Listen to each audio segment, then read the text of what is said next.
This is an important time for our community, for our state. The census is here. That happens every 10 years. It's important that we count as many people as possible.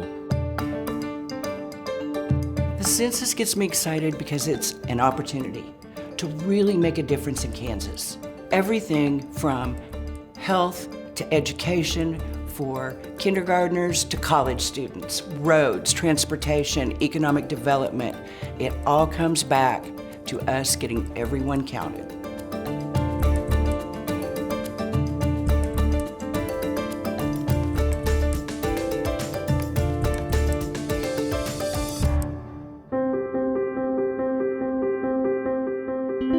So July 31st was the drop dead date. We're done. July 31st, we're done. Right. We have a Tuesday staff meeting with the elected officials.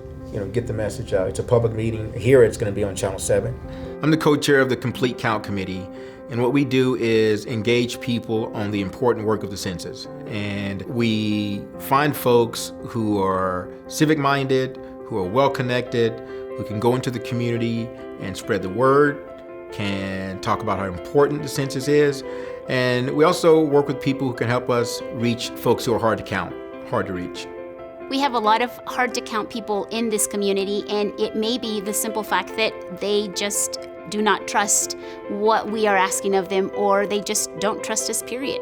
One of our biggest challenges is that people don't understand how the data is used, and they're afraid that it's like a big brother effort and that it could impact their public housing or their DCF benefits or their food stamps, and it doesn't. So these are some of the challenges we face, but we're going after them. As an ESL teacher, I am the voice for our ELL, our English language learners, and it's important that their voice be heard. And the way they can be heard is to take part in the census. I work at a Title I school here in Liberal, and we really rely on the funding that an accurate count from the 2020 census could get us. For instance, we have our free and reduced lunch program. We have our after-school programs.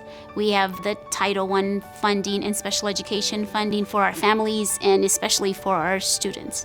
The amount of money that is tied to the census count is unbelievable, and people have no idea how it truly impacts them. For every 1,000 Kansans that we miss in the count, the state loses over $14 million.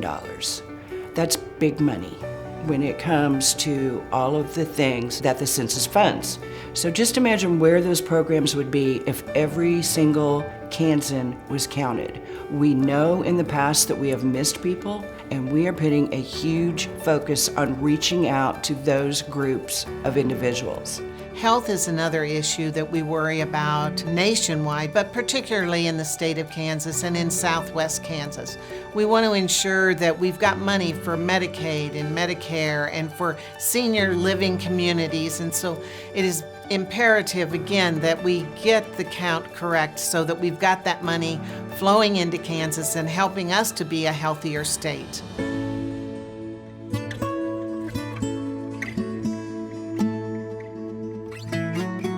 I have a personal goal. I used to say I wanted 85% of the population counted in Kansas, but I keep creeping that up, and I'm up to about 93% total count for 2020.